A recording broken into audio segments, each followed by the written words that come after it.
Hello.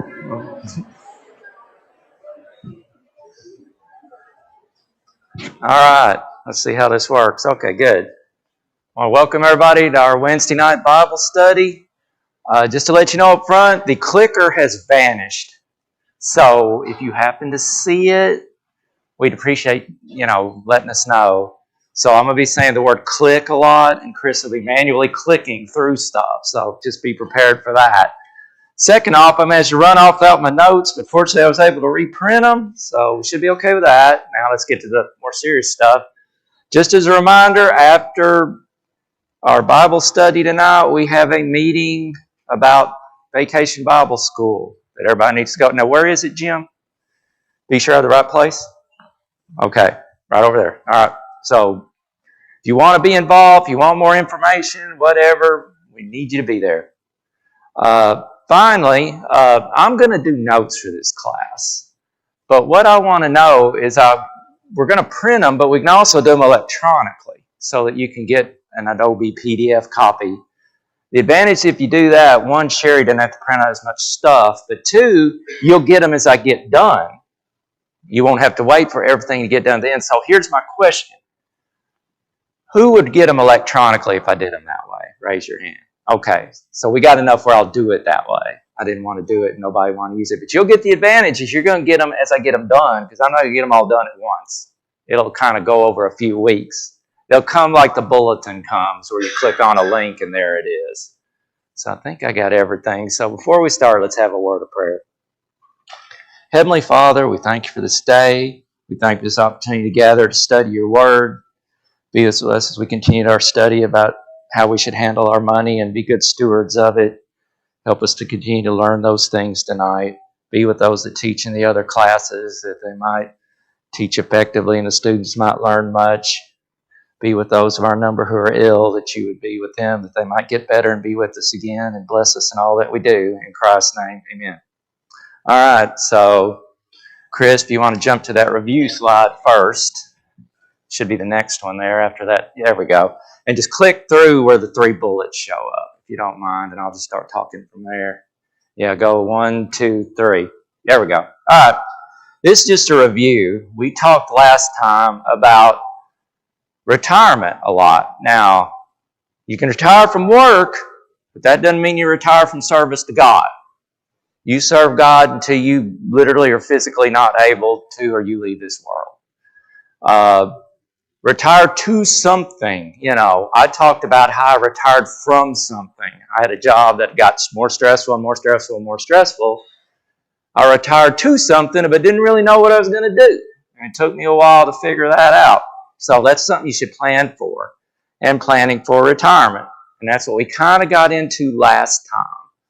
Now, one correction I got to make when I was talking about where I was going to go in Alabama to find the missing E in Yancy, I kept saying Lawrenceburg. Well, after talking to Leah and some other people, there's no such place as Lawrenceburg, Alabama. It's Lawrence County, Alabama. So somebody should have fact-checked this lesson just a little bit better. So anyway, I wanted to get that straight, that there is no Lawrence County, it's Lawrenceburg. So Chris, just jumped to the next. And I still said it wrong, said it backwards in. So I'll be somewhere in Alabama someday to look this up. All right, yeah, Chris, just put up those 6 things right there to save you more clicking. All right, there we go. All right. We started talking about these. I kind of ripped through them a little fast because it was in the class. So let me go ahead and just start at the beginning there. These are some general tips. And I am not a financial planner. I have none of those magic letters after my name. You should research these things. Don't just do it because Stuart said do it. In fact, that's a good thing with finance in general. Just because somebody says do this, it's just like, the Bereans searching the scriptures. You just don't want to take it by what somebody says. You want to figure it out and make sure you understand it yourself. If you happen to have a 401k where you work, you definitely should give up to the company match, because that's free money, right? A lot of places will maybe match dollar for dollar up to 3% or 50% up to 6% or something like that. So you definitely want to do that. And then maybe you get into your past 50 years and you feel like you're behind. You can do catch-up contributions. You can contribute more money than you could before you were 50, so you can take advantage of that. Another thing is if you can delay Social Security, delay it as long as you can. If you delay it up to your 70, you'll get 24% more than full retirement age, I believe is the way it works out. And the nice thing about Social Security is those that you have it, you get an increase for inflation every year. Like a private pension, like the one I have, doesn't do that. I'm going to get the amount I got starting 5 years ago. Now, some state pensions and stuff, maybe, I don't know if they get raises or not.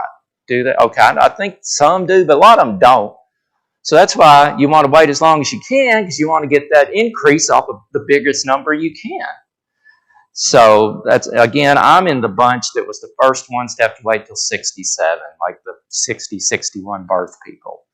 So anyway, next one's contribute to a Roth IRA. Now what a Roth is we talked about a 401k, that's pre-tax money. That means you're not taxed on the money it's put in, so you get a little bit more in your paycheck when you get to it. A Roth is after-tax money, but the big advantage of that is you don't pay any taxes on it when you pull it or the earnings out. The 401k, you pay normal income tax on that. So it's good to have some money in both. Then it's even good to have money outside of that. It's called brokerage accounts. Now, all a brokerage account is, the easiest way to remember it, it's not a retirement account. If you pull money out of a Roth or a 401k or regular RA before you turn 59 and a half, there's a few exceptions. Most of the time, you're going to pay a 10% penalty on that money. So it's nice to have some money stuck away somewhere that you can get to pretty easily and not have to pay a penalty on. Now, you do have to pay taxes on what's called a capital gain. And all that is how much something in value has gone up since you bought it. So let's say I buy $10,000 worth of Amazon stock, and it goes up to $20,000 when I sell it. Well, the capital gain is $20,000 minus $10,000.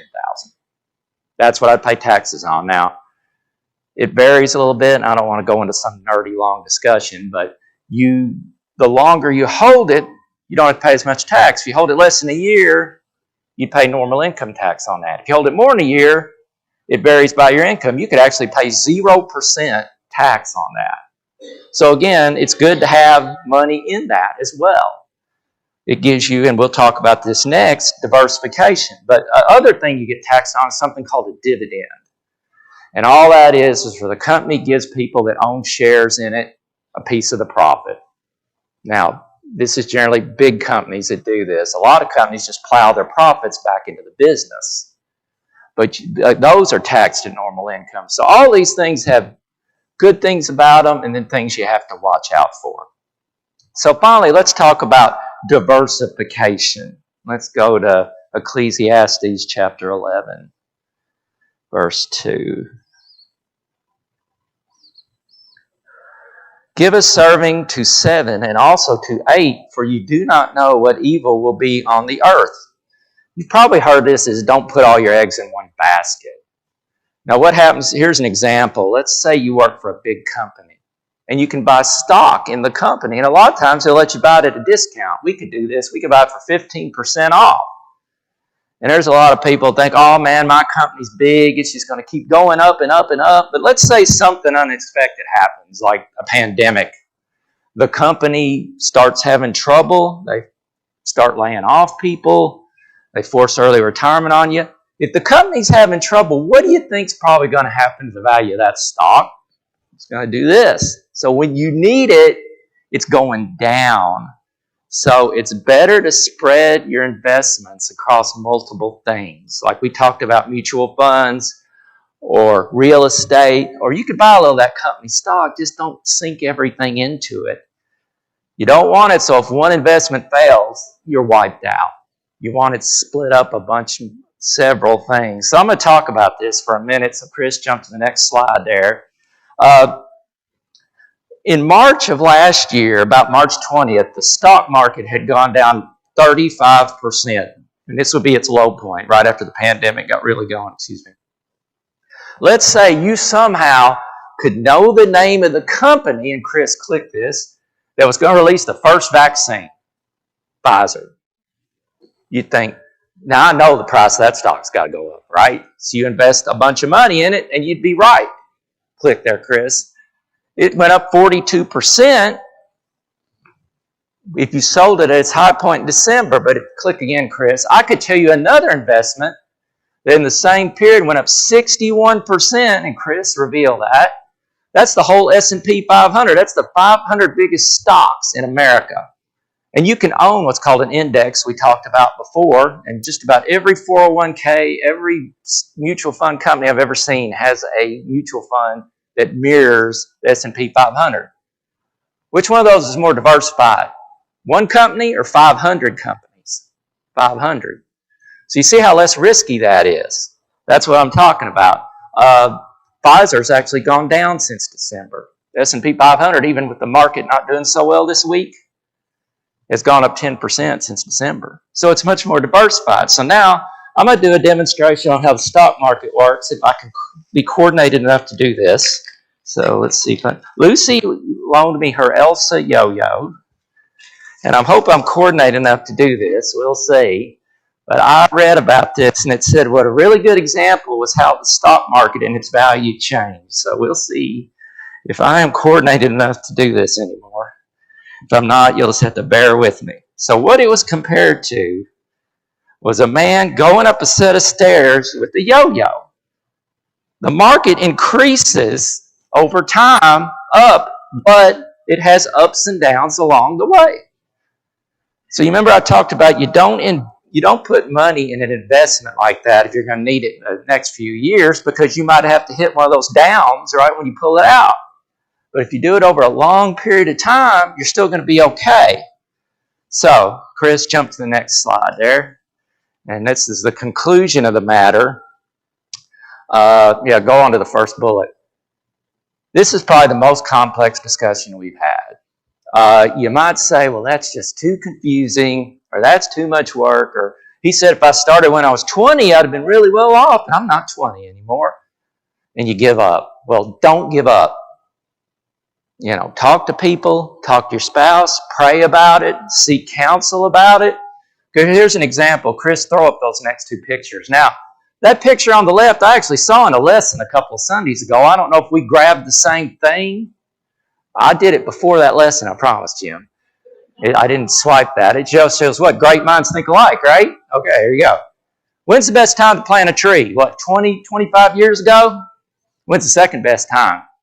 Today. That's what those acorns mean. So don't just quit because, like you say, you're my age and you think, well, I'm doomed. I can't. No, maybe things won't be quite as good as if you started 40 years ago, but don't give up and not try at all. All right.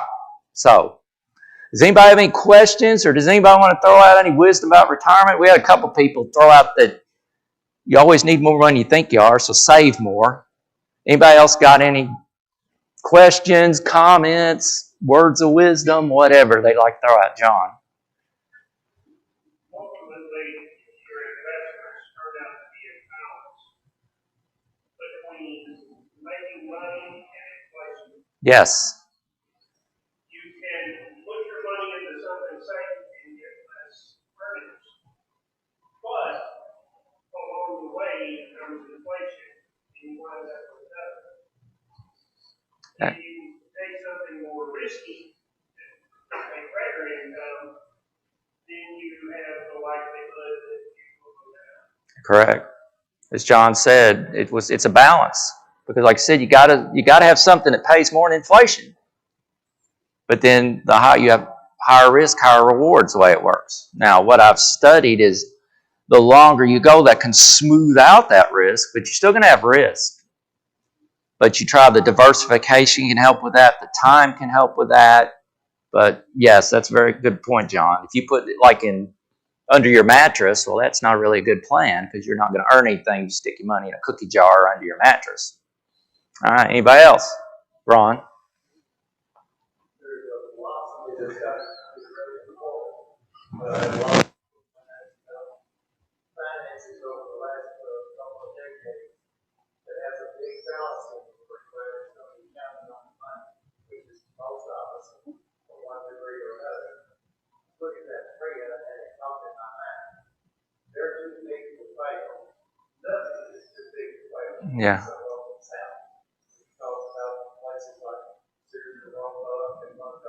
So you stole an example I was going to give. That's perfect. I mean, it's great minds think alike. But go ahead. I'm sorry I interrupted you.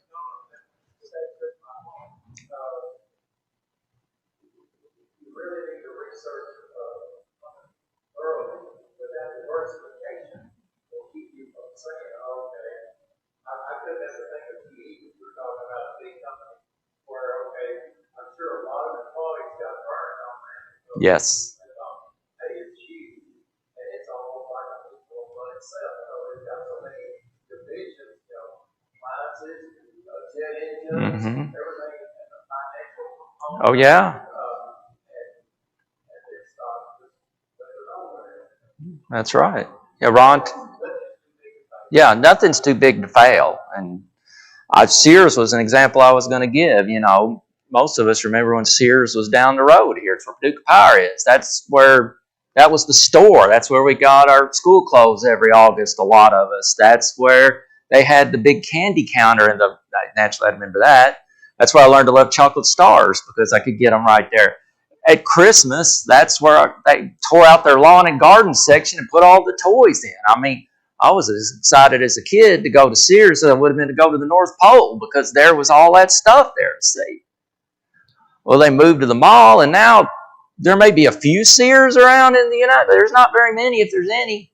The other one I thought of was when I was about 10 or 11, the first superstore opened in Lone Oak.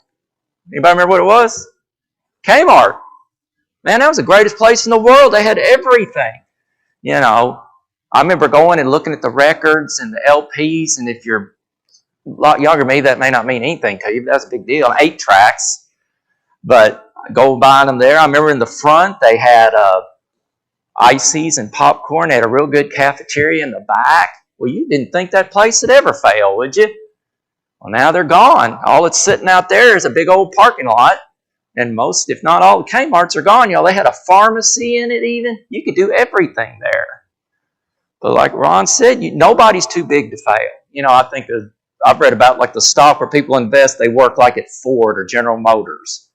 And I thought, well, those companies will never have trouble, but they do.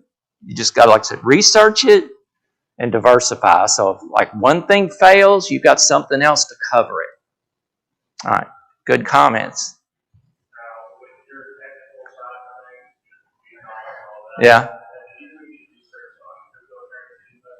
I have. Now, it's speculation. It's not investment. Like, okay, and this is what I've read, that I don't watch Saturday Night Live. I haven't watched Saturday Night Live since Chevy Chase was on it. That's how long ago it was. Supposedly, Elon Musk went on there this weekend and made fun of cryptocurrency, and it dropped by 25% since Saturday. It was like 50,000. Now it's down to 30-something thousand. Ben, I just think it's speculation. And my personal opinion, it's way too risky to invest in. I mean, if you wanted to put a little bit of money in it, that's fine. But, I don't know if you've ever heard the word Dogecoin. Well, that's a guy put his dog's face on some coins and now in cryptocurrency, and it turned into a big seller. I just think it's too risky, in my opinion. Now, again, if you wanted to put a little bit, maybe a few percentage points of your investments, that's great. But right now, it's just so high, I just can't believe it's just not going to keep going down. But I could be wrong. I was the one that said 8.5% was the lowest mortgages would ever get. And I was way wrong about that one. All right, Charles.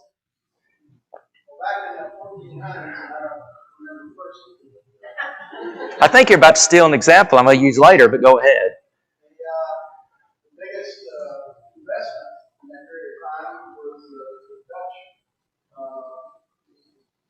Yes. They were fetching, even by today's prices, they were fetching large amounts of money. Yes. And I can't remember for sure, maybe no. I think there was a blight or something. Yes. It wiped out the market. Yes. In my mind, exactly. That's cryptocurrency, Ben. Yeah, Charles talked about the tulips. You could trade like year's salary for one bulb that produced this really pretty tulip. I read a story about this guy accidentally ate a tulip bulb, and he basically ate away his family's entire yearly salary because he thought it was a garlic bulb or something. You know, you remember Beanie Babies? People speculated in those. Baseball cards. I've got like shoe boxes full of them. Donna can tell you. They were valuable, and then Topps used to make them, and then these other companies started making them. I bought all these sets like in the late 80s and early 90s. Well, they're worth no more than when I bought them. They call them now junk wax because the old ones are really valuable, like the 50s, 60s, 70s, but you start getting later. And then the newer ones, there's like this big frenzy now to buy them again. But, that's speculation to me when something has that wild of a price swing. And I don't consider that an investment personally. Now, some people may disagree with me. That's fine. That's just my opinion. All right, John.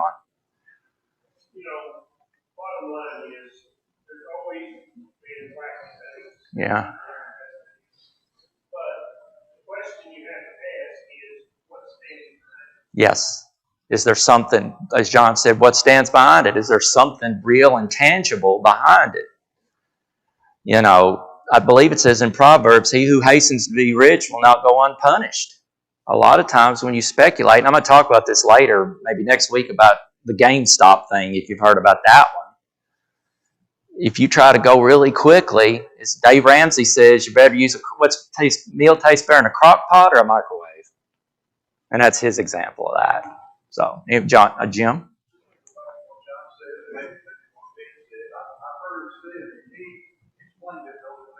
That's right. If you don't understand it, if I can't explain it to, my spouse or even my kids, don't do it. It's like when I say don't do it because I said it or Dave Ramsey said it or whoever, because you get in trouble. And again, if you can't explain it to somebody else, you shouldn't touch it. Now, I understand cryptocurrency some, but I still think it's speculation in my opinion because it just is too wild a ride, as you'd call it. It just jumps away. Like if a guy makes a bad comment, it loses a third of its value. Well, that's a little concerning to me. Does that answer your question, Ben? Is that okay? Anybody else? Good comments? All right, so we'll go from retirement, and this is more. Oh, go ahead, yeah.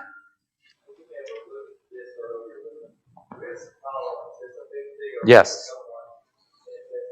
Some people have the stone coin and some don't. And there's so many things that go into that.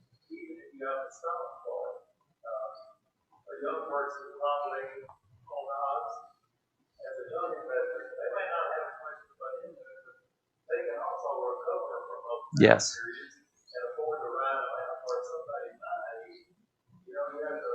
You either have to have the stone coin because you've got maybe you're debt free or you've got Yes. other resources or something. But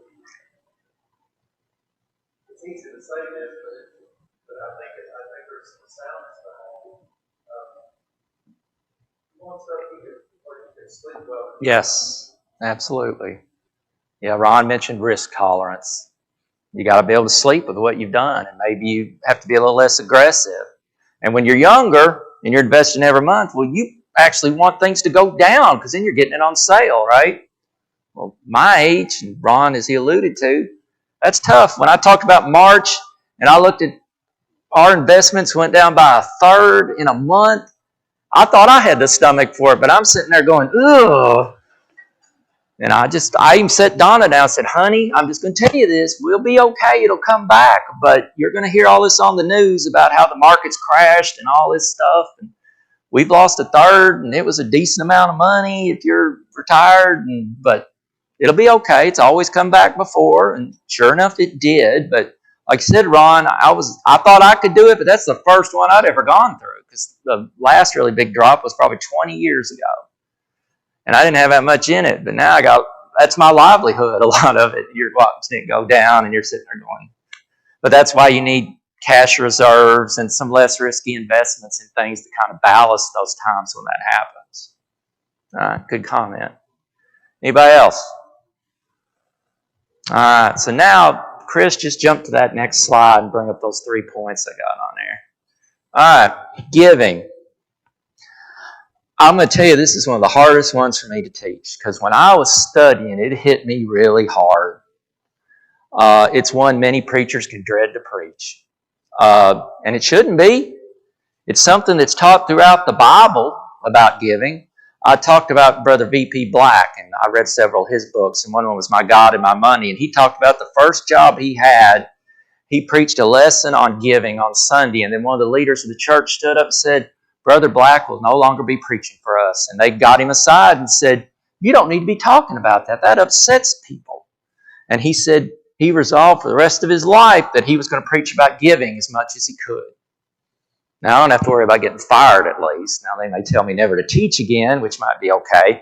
But, so I'm going to do my best. I found in one of these books I read a good outline. But his book and then the book by Kyle Butt and John Farber, they're 13-chapter books. You could teach a whole quarter on giving if you wanted to. But I'm going to try to condense it as best I can. I'll tell you the first one, that should be Matthew 6:33. I remember that. But it should be the first item in your budget. Now, you always hear, pay yourself first, right? Well, no, that's not what you do. And we referred to this verse a bunch, but we'll go to it again. Matthew 6:33. But seek first the kingdom of God and his righteousness, and all these things shall be added to you. So the giving is first, and we're going to talk more about that later, but the next point is giving should be bountiful. So turn to 2 Corinthians chapter 9, verse 6. And I often read the verse after this when we, we give on the Lord's Day. But I don't always read the first part, which is verse 6. But this I say, he who sows sparingly will also reap sparingly, and he who sows bountifully will also reap bountifully. If we give sparingly, that is as little as we think we can get away with, that's what we'll get back in our lives, is a little bit. If we give bountifully, we're going to be blessed in a large quantity. And it gives the example of planting something. I can't plant a few seeds and hope to get a big old crop. My father-in-law is getting his tomato plants ready now. Well, he doesn't get like 2 little plants and expect to have enough to sell to these supermarkets around here. He's got a whole wagon covered in plants he's going to plant, because he knows he's got to plant a lot to get a lot. If you look in the previous verses in this chapter, it's Paul's reminding these people in Corinth of the pledge they made to send to the churches in Judea. And he's sending brothers ahead of him there to arrange for the gift to gather. And he says this will help it be a willing gift. And we're going to talk about more of that later. But verse 8 tells them the more they give, the more they're going to have to give. So finally, let's talk about the blessings on giving. And turn to Luke chapter 6, verse 38. Give, and it will be given to you. Good measure, pressed down, shaken together, and running over will be put into your bosom. For with the same measure that you use, it will be measured back to you. So I'm going to do a couple of examples here. All right. Now you're thinking, what in the world is he going to do? But I think it'll be apparent in a minute. There's no potato chips up here, are there? Let's say I open the bag, and I'm going to use this because sure as well as I tear it, they'll fly all over the place, and I don't want to do that. All right, so let's take this ruler and see how far I have to go to hit a potato chip. 7 inches. They'll say contents may have settled during shipping or something like that, but I just remember when I was a little boy, and maybe my thinking is off, that potato chip bags were fuller back then than they used to be. Now, let's talk about another example. And this is one of those, as Jonathan and Josh call it, one of the old man stories I like to tell. But when I was living at home, right before I married Donna, my dad raised chickens. And he just liked to do it. He'd eat the eggs, but he just liked it. But one Saturday, he says, I need you to go get some feed for those chickens. And I'm thinking, okay, yeah, there was a Lone Oak Farm store, if you remember that. Oh, no. He said, I need you to go to this little bitty place in Graves County. Does anybody know where Kaler, Kentucky is? There's a Bruce I figured would know. But it is a little bitty town. It makes, if you've been to Simpsonia, it makes Simpsonia look like a bustling metropolis. I'd never heard of it. And there was no GPS, so my dad had to give really specific instructions. And when I got there, I thought I was literally in the middle of nowhere because all that was there was a feed mill. And so my dad even sent sacks with me because they would pay you for the sacks. So he was even saving a little money there. So I had to wait. I remember behind all these guys, and I was about like 20, 21, maybe 20. I was about as bored as a human could be. But finally, it's my turn. I go in there. They have this huge pipe, and they hold the sack under, and it blows it full to the top. If they didn't close that top off, it would have leaked out. And that's what I always think of when I read this verse, is those huge, full feed bags that I got. When we give, we'll get it back in return, just like that feed. If it's filled up, they fill it up, they push it down, is what he's talking about. They fill it up some more with these huge scoops until it's running over. But read the last part of the verse. It's done on the measure we use. Whether it's big or small, whether it's a half full bag of potato chips or a big old bag of feed. Chris, just throw up that next. Yeah. How do you want to be blessed? Like that or like that, where it's running over? Now, you can't though say, I'm going to give because I want more back. Well, that's not the way it works. You don't say, well, if I put in $1, I'll get $1 back. Well, no. We've got to give because we want to give, for one thing, and we're going to talk more about that. But two, God's not going to necessarily bless us by doubling our bank account or something. It's different for each person. God knows what we each need. So He's going to bless us in different ways. It's not going to be automatic like, well, that'd be a 50% return. No. But it does say in those verses, the more we give, the more we're going to get back. All right. So now, let's talk about how we're supposed to give. So Chris, just jump to that next slide and put those 5 up there, if you would. All right. Give as we've purposed in our hearts. So turn to 2 Corinthians. And I just talked about that a little bit, but 9 verse 7. So let each one give as he purposes in his heart, not grudgingly or of necessity, for God loves a cheerful giver. So what we're going to do is break that down a little bit.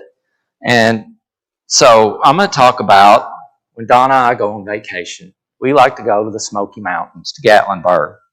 But our idea of a fun vacation is to lay up in a cabin, watch television, eat, of course. They have a video game console that has all the old video games we used to play when we were teenagers. Now, if you're my age, you remember going to an arcade where they had the games all around. Her favorites are Phoenix and Galaga, and mine are Space Invaders, Centipede, and Burger Time. And some of you probably never heard of those games in your life. But they were the big game. We loved to. And they have a pool table, and we just have a blast doing that. But the one thing I don't like about going to Gatlinburg, and you've probably seen this in other cities, is if you go to a nice restaurant, or even in Gatlinburg, if you go to the Walmart in Sevierville, there's this little booth with guys hawking you as you come in. Go to this show for free, but you got to come listen to our 2-hour presentation. But what people do, if they're smart, is they resolve, I don't care what they offer me, I'm not buying into that. I'm going to take the tickets and use them. We went to Williamsburg, Virginia once, and they did this. And they fed us a barbecue lunch. The guy offered it to us. He was real nice about it. We said no. We got 2 really nice premium passes to Colonial Williamsburg. I'll tell you as an aside, if you love history, you should go there. Because if you're a history nerd, that is the place to go. Now, Donna went one of the 2 days and I think gave up, and I went the rest of the time. And I just ate it up. Plus, Jamestown is close to there. Yorktown is. So if you're a history person, just as an aside, that's your kind of place. But what they did is they made a decision they purposed that they were not going to do that, no matter what. And I thought that was a pretty good example, but let's go to an example in the Bible. Let's turn to Daniel chapter 1.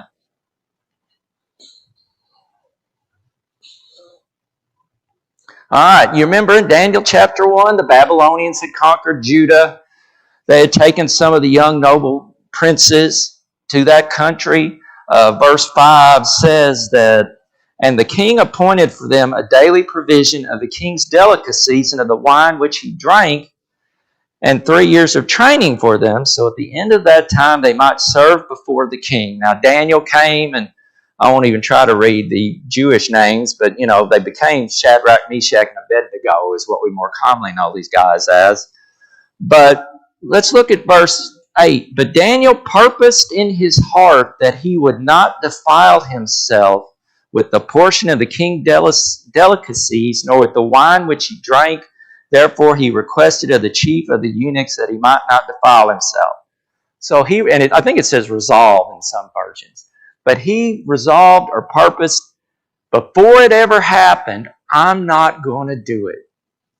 It'd have been hard for me. It says he had water and vegetables or water and pulse. I'm a carnivore. If they'd have brought meat, I'd have been awfully tempted. But it doesn't say what the issue was, if it was unclean or had been offered to idols. But for whatever reason, Daniel felt like it was wrong for him to eat it. So he resolved he wasn't going to do it.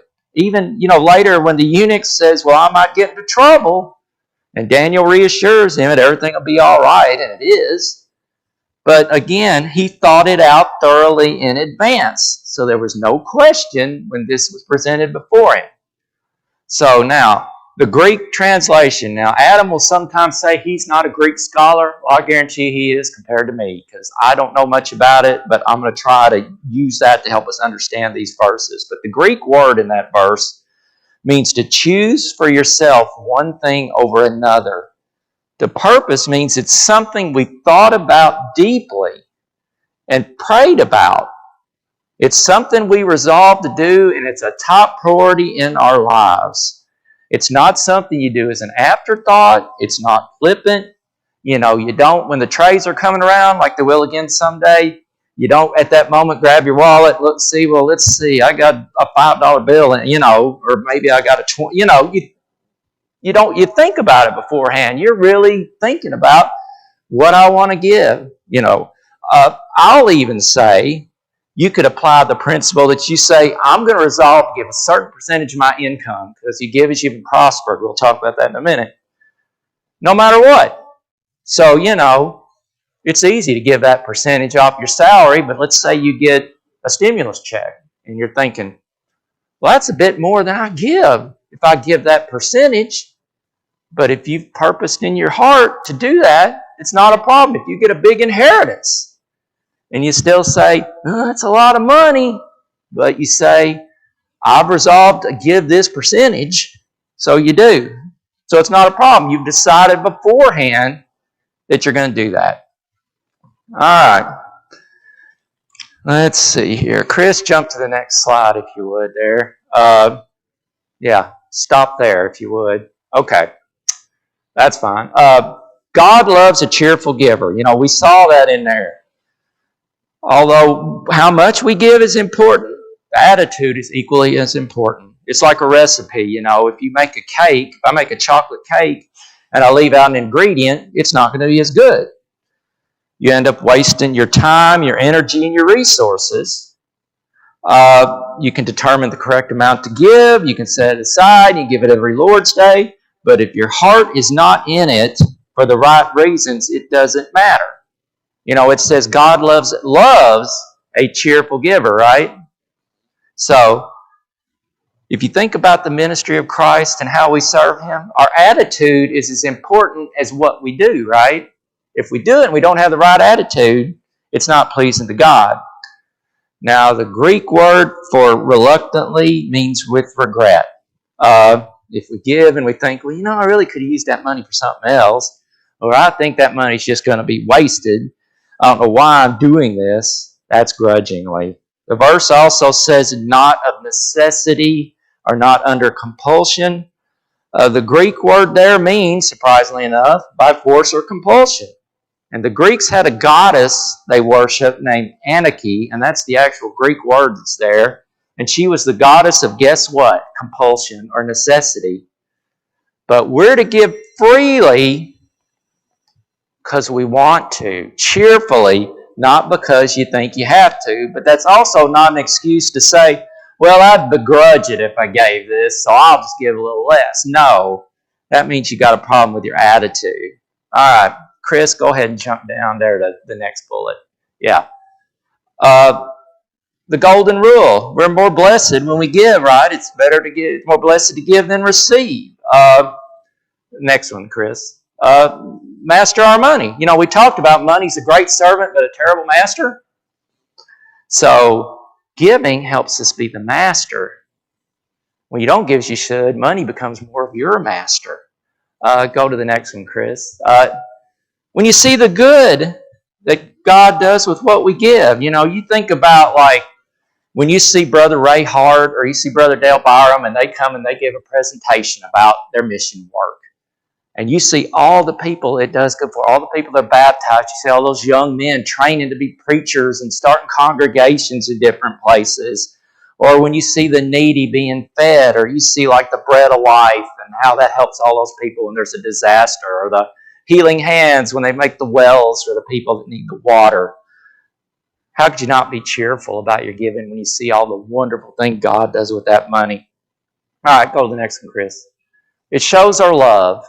2 Corinthians chapter 8. All right. Verse 3. For I bear witness that according to their ability, yes, and beyond their ability, they were freely willing, imploring us with much urgency that we would receive the gift and the fellowship of the ministering to the saints. And not only as we as hope, but they first gave themselves to the Lord and then to us by the will of God. So you see how much those brethren wanted to give. Implored us with much urgency. They were thrilled to be part of this work. Now, if you're a mom, you've probably had your child pick a dandelion and give it to you like it's the most precious flower in the world, even though a dandelion's what? A weed, right? We don't want them in our yards. But that little child just thinks that's the neatest thing to give you that. Lucy picks these little white clover flowers in a bunch and gives them to her Evie, as she calls her. Or any other little flower she finds in a field. Now, I'll give you an example. Chris, just click once there. All right. I've been to every section of Walmart in my life when I go, but I've started going to this section I've never been to in my life until in the last 6 months. For a almost 60-year-old man with 2 grown sons, I'd never been to that section of Walmart in my life. But Chris, if you'll click, you'll see why I go. I love that little girl, and she loves her Barbies. So Granddad, when he goes to Walmart, goes to the Barbie section and looks to see if there's any little thing that little girl might like, some little accessory for her Barbies. But that's the same way we show our love when we give. And hopefully that example will help to make that example for you. So I think I'll stop there. Next time we're going to talk more about giving. We're going to talk about as he may prosper. We're going to talk about how much are you supposed to give and how you should give. We're going to talk about some excuses I've heard about why people don't give and why they're incorrect. And then finally, at the end, I'm just going to throw some catch-all stuff in there. It didn't really fit into any of the other topics, but they're about financial things, and we'll discuss those too. So thanks for putting up with me. Thanks immensely to Chris for being my annual clicker up there, and I appreciate your attention.